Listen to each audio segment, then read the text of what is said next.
Biscoe in a month of Sundays. 'Cause Biscoe brown seasons thickens all in one. Without it, Sunday lunch just isn't done. You'll never put the R in gravy without Biscoe. No, never, never, never in a month of Sundays. Of Sundays. You can't beat Biscoe in a never in a month of Sundays.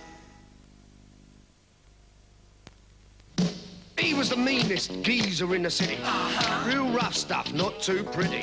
But he still recalls that fateful day. His mum said, I'll take away your breakaway. that's real milk chocolate round a tasty biscuit. Take away your breakaway. She could be bluffing, but he couldn't risk it. She's gonna take away your breakaway. OK, you win. I'll do as you say. Don't take away my breakaway. Have you got a little... Hello, love. See, you and Dave got married then? Got just what you need for supper. Tender beef simmered in its own gravy with a tasty pie crust. Oh, but I've never made a pie. No, and you never have to. Fray Bentos steak and kidney pie, just like his mother's. She buys them here, too.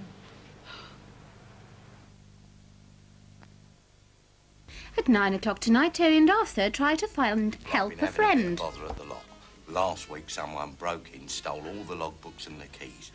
And last night, it happened again. They hear us sold a load of cars. Well, that's a bit evil, isn't it? Do you know who? No idea. Oh, vandals. Disgraceful. I know who done it. What? Yeah, I passed them on the way. Bunch of diddy-coys parked up the road.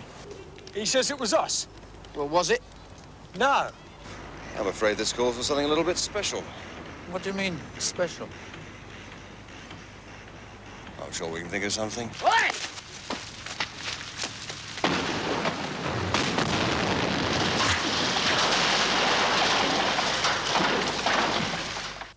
George Cole and Dennis Waterman star in the Carlott Baggers, tonight's episode of Minder at 9 o'clock. Now, Coronation Street.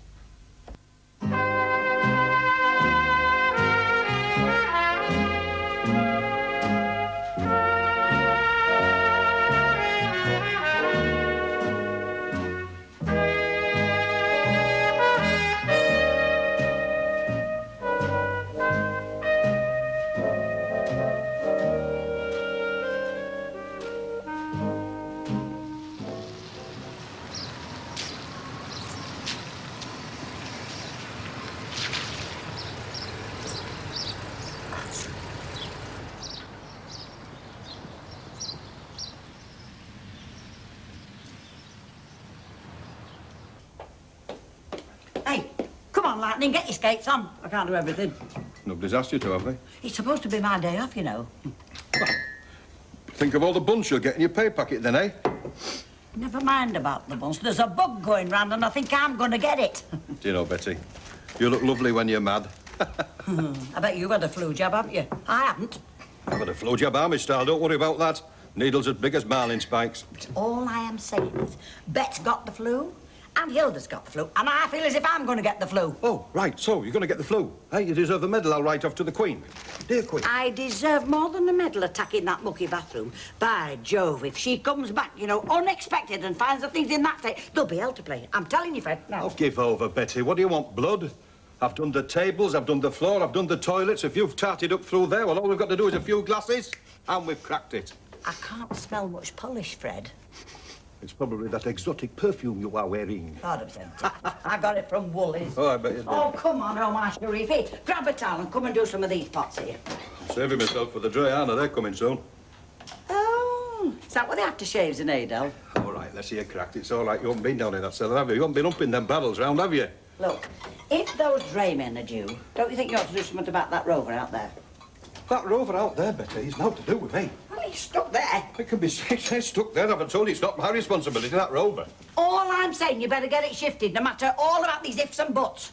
It'll be shifted, all right, because as soon as the fuzz see it out there, they'll tow it away, won't they? I've told you who's responsible. That Sugden, he's liable for that car. Well, I don't understand it, Fred. He tried to pull a fast one, didn't he? As far as I'm concerned, a raffle's a raffle. There was loads of tickets there. Well, I suppose he feels within his rights. Well, I've offered to do the right thing. I've offered to buy the car back. He doesn't want to know, so to hell with him. I've sent the logbook off to Swansea to be registered in his name. As far as I'm concerned, that car is his property and his liability. Let him shift it. It's the weatherboards, you see. They rot away in the process of time. I thought they were asbestos. It was. He had a sheet cracked with a storm. Big job, are they, weatherboards? No, not when you've done hundreds. Morning. How do? That ladder out there wants tying, you know. Hey? If that's your ladder, Squire, take a tip. If you work for corporations, that ladder'd have to be tied. It could easily slip on gutting. You'd never get a penny. Thanks for the advice, old pal, but I'm well insured. I've got this parachute, see? Having your roof done, are you? Yep. Get some right cowboys on roofs, you know. Send them for them because the slate's gone. They'll tell you it's weatherboarding. Look, I know the bloke. Right, now what can I do for you? Well, it's about this car of mine. What, Fred's Rover? The one you won on raffle? Now, correct me if I'm wrong, but it was 300 quid you quoted to get it back on the road. Well, I couldn't see it being much less. And mind you, that was just a rough estimate. Well, could you be exact, like? Could we get it in here and give it a good looking at? Well, like I said, I can't do the MOT because I'm not registered. No, but you could do the repairs after the MOT fellas told us the worst. Look, I'll tell you what I'll do. I'll get Kevin to run it down to the MOT place, see what they say. If it's worth saving, I'll give you an estimate. But mind you, I'll have to charge for the MOT plus a fine for his trouble, whatever the outcome. Get them gaskets, Kev. Got gaskets? Just opened the right gaskets. Yeah, let's have a shufty. Shall I get them started, then? Well, there's no else for it, is there? Right, I've got the keys. I was at the snag. Wasn't Fred raffling them? No, that's the one trick he didn't try. Otherwise, every flaming dodge in the book. You've got to watch them, barmen and roofers. Hey, up. Told his weatherboarding, has he? That's right. Only going to show you at Howlands. Look, there's this Rover part down Coronation Street. Pick it up after snapping, run it down to Auto Park and give it a quick MOT. It's not that old banger parked outside the pub, is it? Hey, not so much at the banger, son. That's my multi you're talking about. Yeah? And that's his elf fella you're talking about. Where's the wrestling tonight, Kev?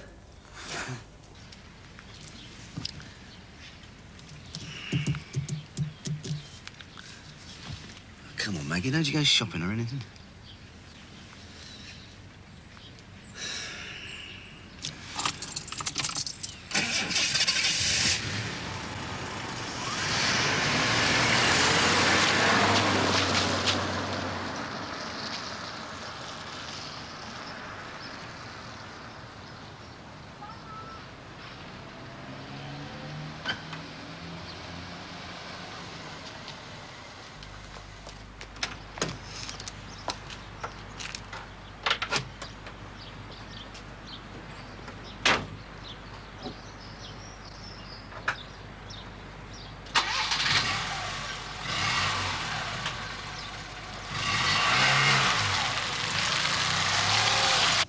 They're not rubbish, you know, these old motors. Not like your new ones, all paintwork and plastic. These were built like tanks. You what? I said it sounds very solid. Yeah. Just a job. Put a roll bar in, get rid of the springs. It's 5 new tires, so you can leave them with spares knackered. I mean, you need a new exhaust, the manifold's cracked, you need new track rods, the brake pads are short, the timing chain's at it, even... how's it going, Bill? Should have the roof finished before dark. I've noticed 1 or 2 other things that need looking at. You didn't used to be in the wrestling game, did you? Only you did head ringer for a bloke they used to call the Terrible Turk. Hey, you got the wrong chap. I was the horrible Armenian. Well, anyway, there's the bad news, and like I say, I can't do it for any less than 300 quid. Seems I've been set up with the right flaming rock box. Well, I don't know about rock box. I mean, it won't be a bad motive once you've had the work done. Well, considering what it cost you. What's its scrap value? Would you be interested? Nah, not really. Maybe if I was doing it with another Rover, but otherwise I couldn't commit myself.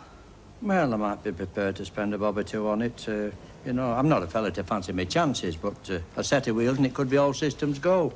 Eh? Nothing under the arm, like, but there is this bit of fluff. Oh, will it? Well, if it's a bird you're pulling and you reckon she's worth 300 quid, I could have it ready for Saturday. Hey, don't get me wrong. I mean, I could get you one of those transfers for the windscreen. What do you reckon, Kev? Hot lips and Tarzan. Yeah, do some good ones for the back windows. Windsurfers do it standing up. Things like that. Hey, now, listen, keep it clean. Now, look, Percy, mate, you've got 2 alternatives. It's either going to cost you 300 quid plus road tax and insurance, or it's a write-off. And it's a case of getting the scrapyard to take it off your hands. There is something else. I might be interested in buying it. What's the crack with the governor there, Vera? Eh? Just standing over there on his own, looking at his drink. He ain't got a word for the cat. He's just got 1 drink standing there looking at it. Well, perhaps he's trying to go temperance, you know. See him next week with Banner. That is finally cracking, you know. I don't know. He has got a fair amount on his plate, you know. You're joking. Hardly seen him all morning. Not that we miss him, kid. I mean, he's a right miserable beggar. Well, I don't know, though. I mean, I know the feeling. I mean, well, when you're the captain of the ship, when you're up on the bridge there on your own, you know. Can't be cracking jokes all the time. People look at you and say you're a right mug. Hi, Littler. Well, it's all right, you're laughing. I know the feeling. I've got the responsibility of being here on my own. I didn't ask for it to be thrust on me. I had Betty there as a mate. What happened there? Just puts a coat on and goes shopping for 10 minutes, doesn't he? Slopes off. 5 o'clock walk for you, Petal, no danger. Oh, you is that know, all? and slapped, you know, bread and water. That all, love. It was a crow's nest yesterday. Well, all right, if I'd have sloped up, you'd have been having kittens, wouldn't you? It would have been a nice rest, love.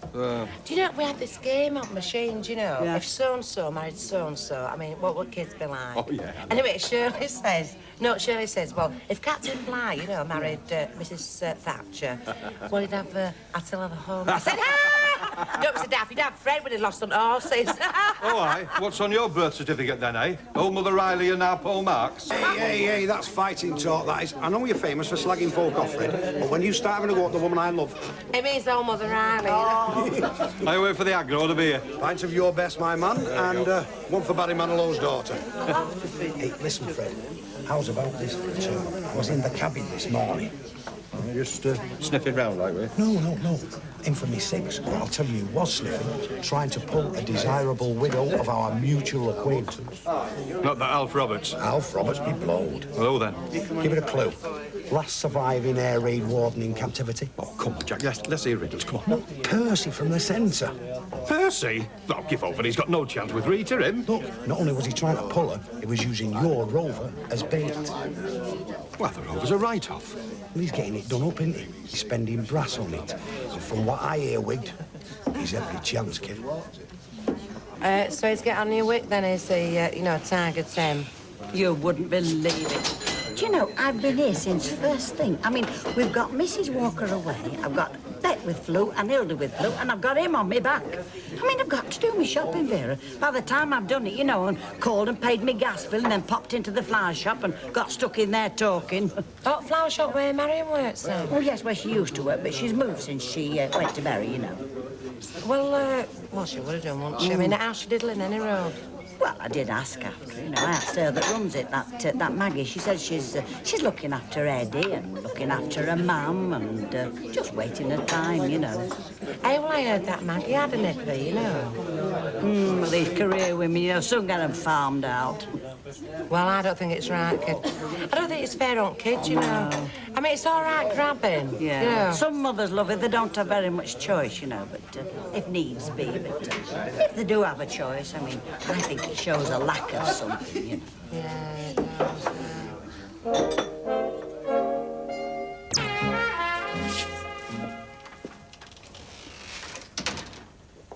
Half about? No, he's at the town hall. Should be back about 4. Oh, that's all right. It'll keep. No, on second thoughts, perhaps you could give me a bit of advice. Really? Yeah, well, it's a sort of a practical aspect, a sort of legal thing that I thought you might have come across. But really, it's an emotional problem. Is it? Yeah.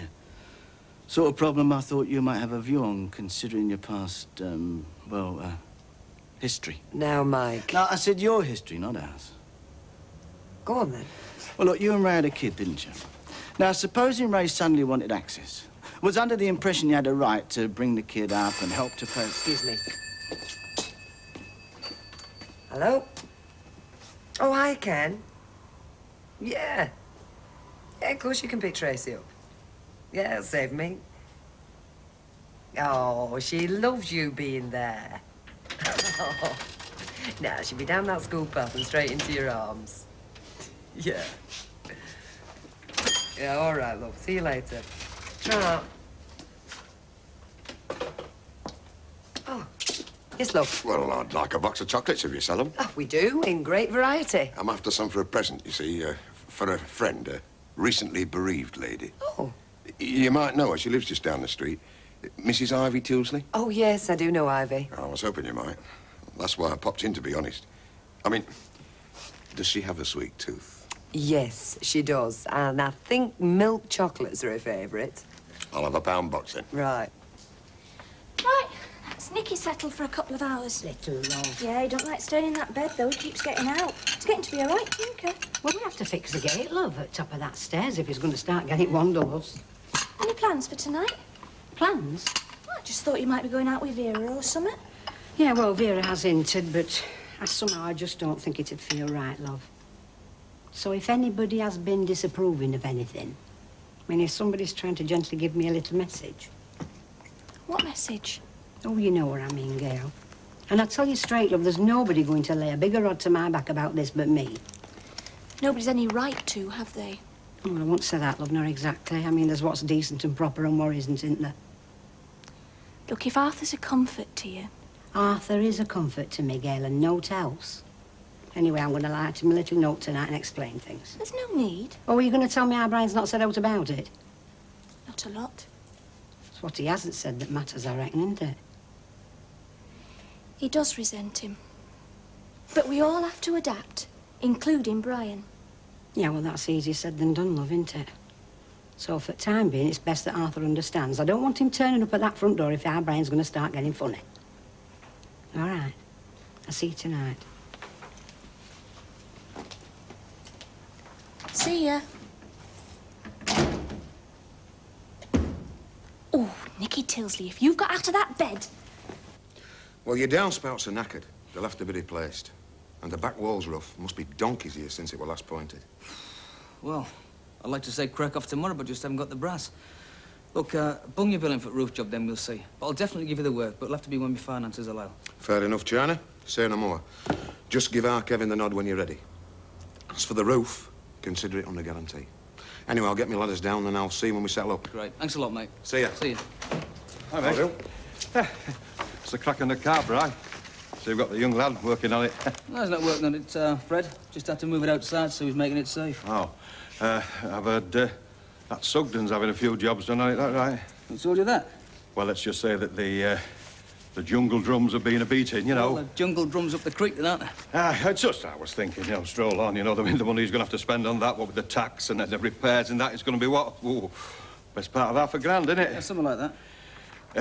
What's he doing then? He's getting the tatters to tow it away, is that it? No, he sold it. He sold it? Oh, come on, Brian, when I was hawking it, you didn't want to know. Got it wrong, pal. I offered you 60 quid for it. I mean, I'm not saying that when it came to the crunch I'd have paid 60, but I offered it and you were disgusted. Disgusted? Not as flaming disgusted as I am now, mate. You've bided your time and you've got that car for flaming peanuts. Hey, listen, you. Just because you come with Pearler, don't start shouting the odds at me. I'm not shouting the odds, Brian. I'm just saying it's a... Well, it's all very dodgy, that's all. You're the dodgy one. You're the one that's been pulling all the strokes. What are you pulling strokes? You're the world champion, mate. Crikey, the profit you must have made out of this deal. I made no profit. You made no profit? What? You paid that Sugden 60 quid? I paid him nought, because I haven't bought the rotten flaming motor. You haven't, but who has bought it, then? Kevin has. Kevin? That little tour rag out there bought my Rover? Hey, less of the tour rags. How much did you pay for it? 50 quid if it's any of your business. 50 quid, he must be barming. Must be down the bed, it's a load of junk, that. What's he going to do, put pedals on it? Go and ask him. Ask him? I'll ask him if he's paid 50 quid for that. I'm entitled to half of it, mate, I'll tell you. Hey, you touch him. I'll touch him, all right. I'll twist his flaming arm off, I'll tell you. Well, suit yourself. But I'll tell you something for now. That bloke you passed on the way in, that's Kevin's old fella, so you'll have to twist his arm off and all.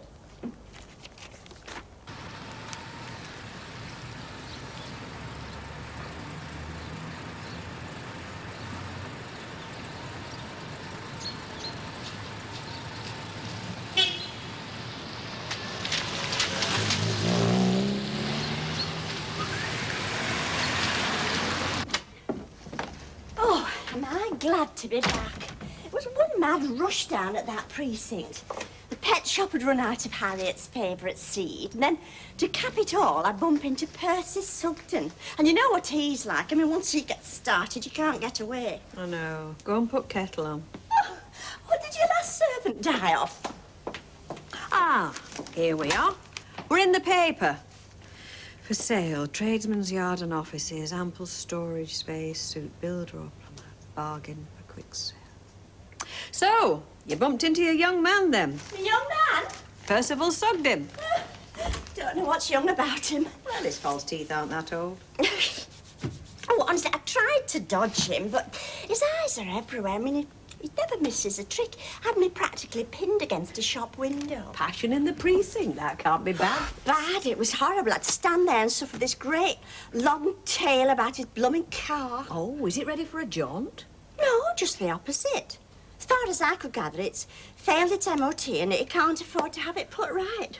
Thank the Lord. Thank the Lord. Well, I think that's a pity. Could have been a great opportunity. Oh, Reet. Honestly, you're incorrigible. I mean, what? I've touched a drop all day. I can just imagine you at school chalking things up on the playground wall. Mavis Riley loves Gerald Crabtree. Well, that's how Barbara Cartland started. Anyway, who's Gerald Crabtree? I used to carry his marbles for him. He got a right lot of blood alleys and his mum had made him this little bag. His mama. And it was Dora Critchlow that chalked it up. Anyway, his mum saw it and, well, of course, she had to come up to the school and, well, we were playing running in, you know, on a skipping rope and I was turning and I tripped her up. You little hooligan. Oh, but, I mean, he just thinks that it is so clever, doesn't he? And yet it's ever so easy to kid. Oh, Gerald Crabtree. I mean, is he still around with his bag of marbles? No, you know perfectly well. I'm talking about Percy Sugden. Oh, he lost his marbles the day they gave him a strike. What's it called? Where he at? Catterick Cookhouse one day and next day the world. When he told me, you know, about the car, I said, Mrs. Fairclough, she'll be ever so upset. Not that she cares too much about cars, but she's a demon for hiking. If he comes in here with a rucksack, Mavis Riley, I'll demon you. Now go and brew that tea for us, slap your legs. Oh, I wasn't planning to stop because I know you'll have tea to make. Oh, it's made. It's in oven. I'm just waiting for Brian and Gail. Only our Gail's keen on driving, you know, only she failed first time, so she goes up to the garage and Brian lets her drive back. Where's the little one? Oh, he's down at Barlow's playing with her little girl, Tracy. She bosses him like mad, but he seems to like it. It often happens. Well, if I can't persuade you then, if you're not in the bingoing mood. Well, it's not that, Arthur. It's my position, isn't it? I mean, I've not been widowed 2 months. 2 months, 6 months. When they're gone, Ivy. Yes, I know what you mean, but it's going to take more than bingo. I just thought the companionship might be a help. It certainly helps me. Oh, it is, Arthur. It is a help. God knows it is. But it's just, well, it's my family. I mean, I've got them living with me. You're lucky. Family at home. That's a blessing. Yes, it is a blessing. I don't know what I'd have done without them these last few weeks. But there's other side, isn't there? I mean, you feel that they're watching you. You feel that there's pressure on you to do the right thing. Your son resents me, doesn't he? No, he doesn't. No, he's not possessive or anything. But we're very close to his dad, Arthur. Well, that's natural enough. Look, Ivy, if you feel perhaps I'm pushing things, if you feel perhaps it's a bit too soon... There was somebody's flaming car parked outside our house. Afraid that's mine. Hello, Arthur. Well, any road I'll be off now, so you can move up if you like. It's all right. We'll do as we are. Well, I'll keep in touch. Ta-da, now. Bye-bye. Thanks, Arthur. And thanks for chocolates.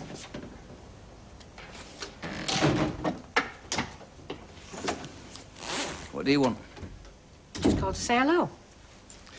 Fetching chocolates, I see. A little gift, Brian, for all of us. Go on, love, help yourself. I don't want his manky chocolates. Looked in good fettle. Oh, yeah, very lively tonight. Could just jump out and dot you one if you don't watch it. Well, you're all right and you are, Percy, and no mistake. Beg your pardon? Well, don't you know there's a law against taking money off young kids? Are you talking to me, Squire? Are you chewing a brick? Oh, come on. That car out there's a heap of scrap and you've gone and sold it for a young bit of a kid. Don't talk daft. Come on, Percy. You ought to know better, man of your age. Young lad like that, just wet behind the ears, you're going to work the oracle on him. A bairn like that, his dad ought to be told. Well, get telling him. That's his dad right behind you. Evening, Mr. Webster. Your Kevin will be round to settle up, will he? Aye, he's here now. Brought his life savings with him. I've come as his mind, like. Hang on, Mr. Sugden. I'll be round. I don't know what you pay for that car, copper, but I'm the previous owner. I got shut of it for £1. Well, I heard you were a bit hasty, like. Sticking at 50 notes, are we? £50, it won't stop at that, you know. Do you think you're being done, son? No, I think 50's a fair price. 10, 20, 30, 35... I'm telling you, it won't stop at £50, that, you know. I mean, that car out there, honestly, son, it'll cost you a fortune to put it on the road. I don't want it on the road. Not that. What are you going to do, fly it? I'm going to strip it down. Race it as a banger. Race it as a banger? My Rover? A Magistrate X-Rover? You can't do that, race it as a banger. It's a sacrilege, is that? Well, it's blasphemy. It's business. It's money talking. Now, we don't mind. Me and my client are having a transaction. Where was I? 35. 35, 40. 40. 45.